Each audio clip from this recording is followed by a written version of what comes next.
Greetings, fellow songwriters and seekers, and welcome back to Muse Measure. If you haven't done so yet, click the guy on the lotus blossom down below for your occasional inspiration as far as your songwriting and your spirituality, not just from me, but just from all the awesome questions that I'm getting from viewers just like you. And please, if you have questions, something's nagging you, you just can't get out of a certain rut, or you're having a problem either with your spiritual practice or with music, or the two being one, please send me a comment in one of the videos, or you can email me at tyler@musemeasure.com. All right, Johnny Schwanko, that's a wonderful name, from our fair city of New York, asks, or first he says, I used to get drunk and play guitar and music would come pouring out of me. New songs every week. Now more and more I drink and there's nothing there. No music to be found, no inspiration.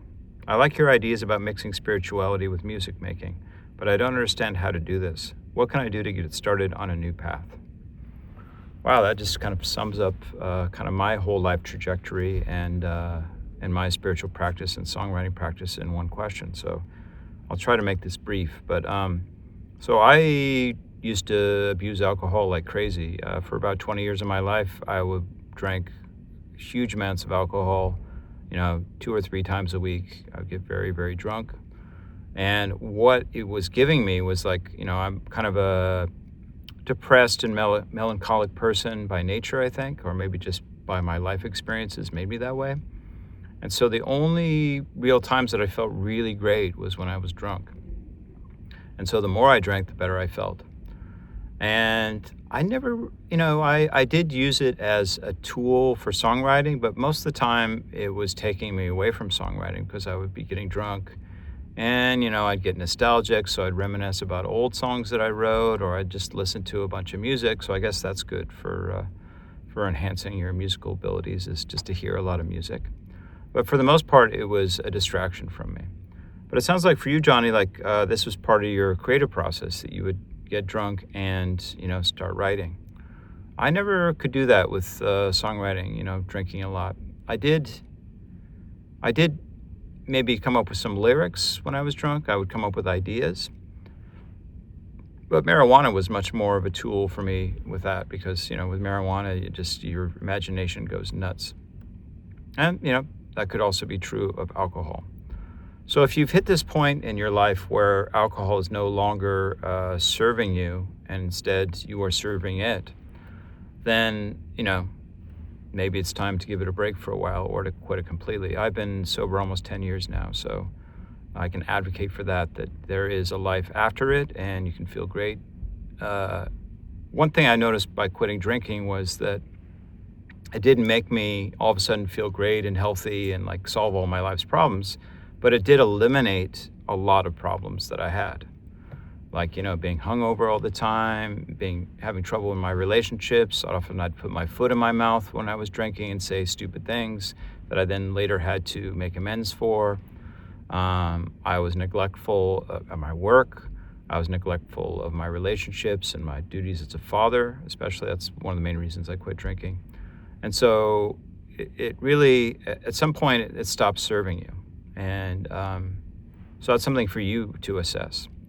Now, as far as like bringing spirituality into your creative process, as opposed to getting to that kind of open euphoric state that alcohol can get you to, or other drugs can get you to, I really believe you can do it in a much healthier way, and one that will have growing potential, as opposed to something that's going to eventually have diminishing returns. And that's why they call it, chasing the dragon, where you have to drink more and more and more to get to this state of feeling really good and feeling open and letting things flow. And I know that, alcohol and marijuana and other drugs can really open up the gates of your creativity and really kind of make you less self-conscious if that's something that's holds you back, the editor in your mind that's saying, oh, that sucks, or you're no good. That when you're drunk enough or stoned enough, then you don't care about that and you just are kind of uninhibited. And that's the real gift to those substances. But I think you can be a lot less sloppy and more craft-oriented and just write better material that's much more interesting than being in an inebriated state. And if you talk to drunk people, just go to any bar and just listen to what people are saying. You will notice after a little bit that they tend to repeat themselves a lot. So when we talk about like being caught in a rut, drunk people tend to be that way, and they tend to fixate on the same thing, some kind of emotional event in their life that they're obsessed with, oftentimes with an ex or some slight that someone did towards them. There's that repetition of that. And what's really cool about spirituality that's different than getting high or drunk off substances is that those hang-ups kind of dissolve with spiritual practice. So let's talk about how you get started. So, my spiritual practice and my spiritual background is in Buddhism. So meditation is the core to that. You could probably do this with prayer, though. I'm not an expert on contemplative prayer, but certainly if you're Muslim or Christian, there are lots of books about this. Sir Thomas Keating, I know, writes about this. Even Thomas Merton writes about this.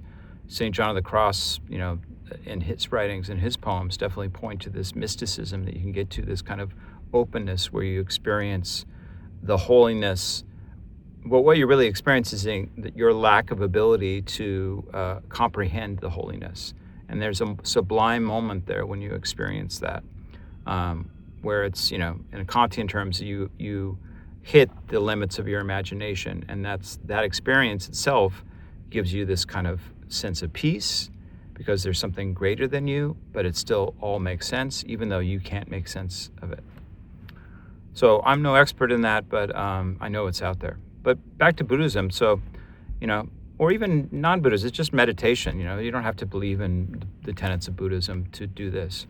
So just like sitting meditation, one of the most basic types of meditation that really helped me when I was starting out was following the breath. So there's meditation that has an object to it where you are focusing on something, and then there's non-object meditation. Eventually, the goal is to get to non-object meditation. But when you first start out, your mind is like a wild animal that needs to be tamed. It just jumps all over the place. You can't stay focused. And so what I recommend you do, before your songwriting practice is maybe take 5 to 10 minutes and just sit. And, your breath goes in and out naturally. Your breath is your best friend in meditation because it reminds you where you are and what you're doing. So if you're using that as your object, not as something that, you just ignore like we do in most of our everyday life, you're using it as the object in your meditation, it's constantly happening. So even when your mind goes off on some kind of wild goose chase and you're not here, you're daydreaming about something, you've gotten hooked by some kind of idea, or somebody pissed you off earlier, or you're worried about the future, whatever it is, you are reminded whenever you remember that you're breathing, and if that's your object. So you're setting down with the intention of, I'm going to follow my breath and try to stay in the present moment. And that's really, for me, that's what spirituality is about living in the present moment, which is the only moment there is. So it's actually being here now, right here and now. And that's the spiritual dimension. It's also the non-conceptual dimension, because the here and now is unfolding. It's constantly in a state of becoming. Now, as soon as we conceptualize it in our mind, it's the past. But as the stream of information is happening to us, we are just experiencing it through our senses, and we're experiencing the becoming of these things. So when you are truly in the present moment, you're in this spiritual state. You're connected with something that is beyond your concepts. And that, for me, is the duality of the spiritual versus the non-spiritual.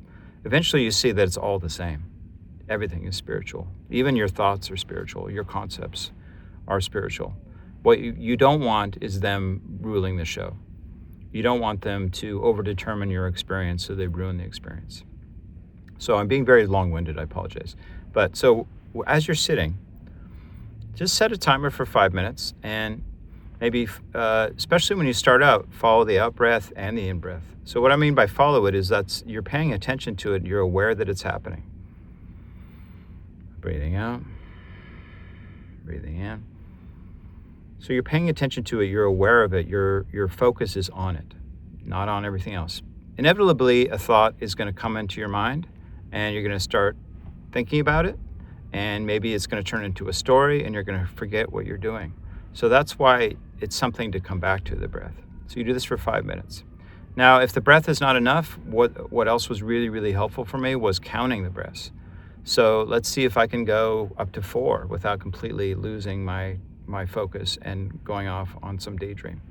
So I'll go 1 out, 2 in, 3 out, 4 in. Okay, I made it to 4. Good. Now, it's okay if you have a thought. Our mind thinks. That's what it does.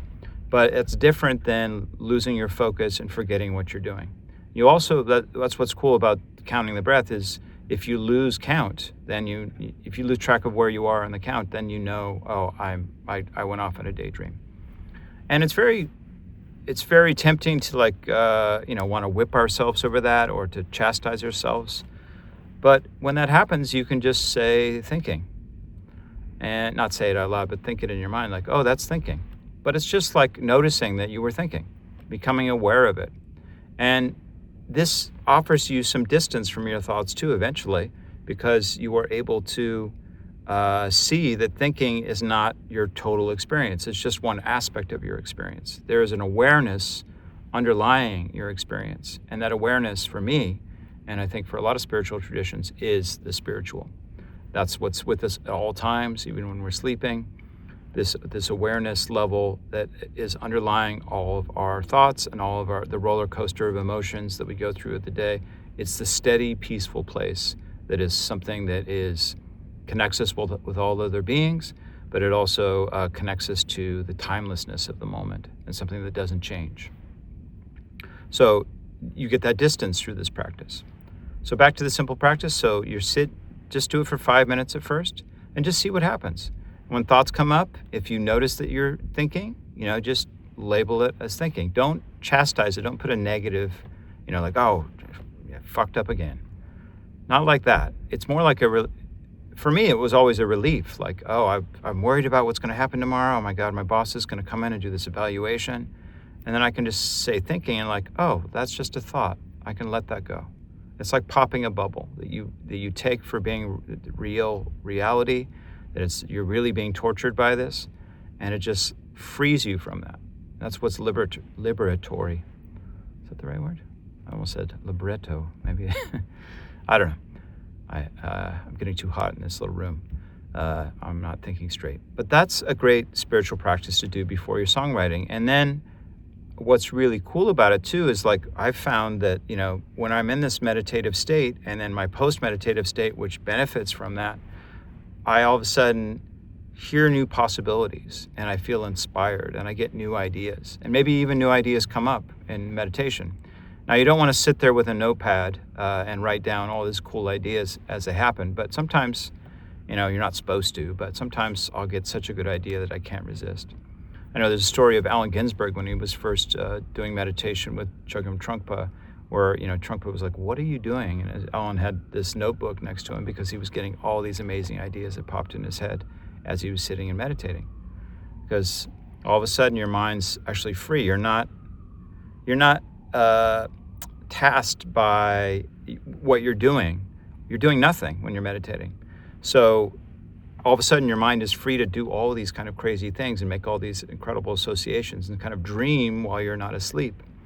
Whereas normally when we're going about our day-to-day, our mind is focused on what we're doing and making all these tasks and figuring out things. All of a sudden your mind is free to really bloom and do whatever it wants to do.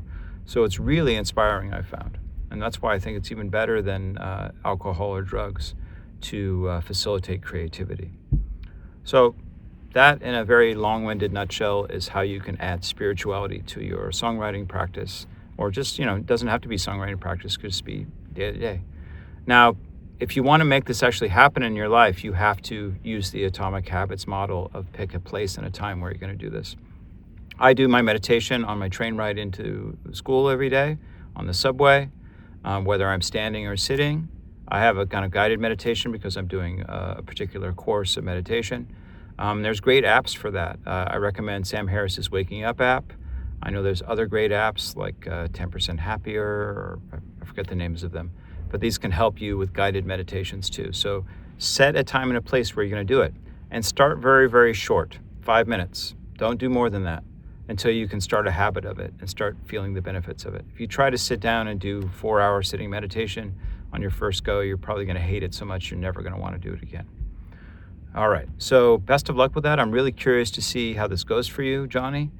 So please put down in the comments how it went and what you experienced, whether it was a total waste of time and you're back to the bottle, or you actually found some kind of inspiration and some levity and just kind of an openness and peacefulness to your life.